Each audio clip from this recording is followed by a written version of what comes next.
not everybody is fully vaccinated, and we have a virus that is mutating and making itself more dangerous every time. Doctors identify a new COVID variant in the New Orleans area called Delta Plus, a troubling offshoot of a highly contagious Delta variant. Good evening, I'm Shelley Brown. And I'm Kim Holden. This comes as concerns and case rates grow in states with below average vaccination rates like Louisiana. Caitlin Russ spoke with one of the doctors who helped identify the Delta Plus case in our area.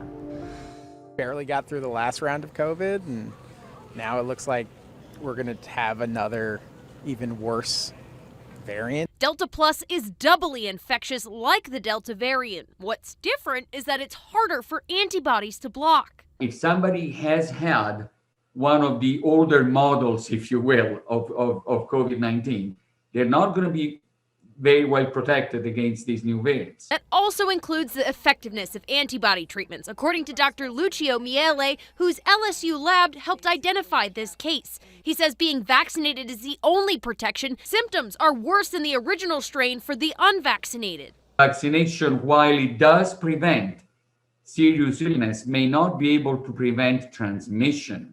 And he means fully vaccinated.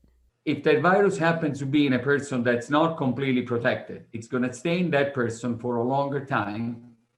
And that gives it the opportunity to hit the jackpot, to find a mutation that is partially resistant to immunity. Miele says that's what happened with the variants of concern, Alpha, Beta, Delta, and Gamma. But it's the rapid spread of the Delta variant that has health officials worried. In Arkansas, only 34% of the residents are fully protected, one of the lowest rates in the country. Cases and hospitalizations, especially in the young and unvaccinated, are rising.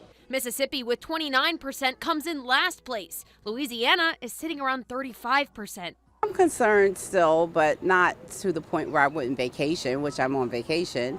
I still wear my mask. I do have one in my purse right now. Researchers say states with low vaccination rates are seeing infection rates 3 times higher on average, and 99.2% of recent COVID deaths are unvaccinated people. You might want to go the extra step and say, when I'm in that area where there's a considerable degree of viral circulation, I might want to go the extra mile to be cautious enough to make sure that I get the extra added level of protection, even though the vaccines themselves are highly effective. I would be happy to wear a mask if that's what is asked of us.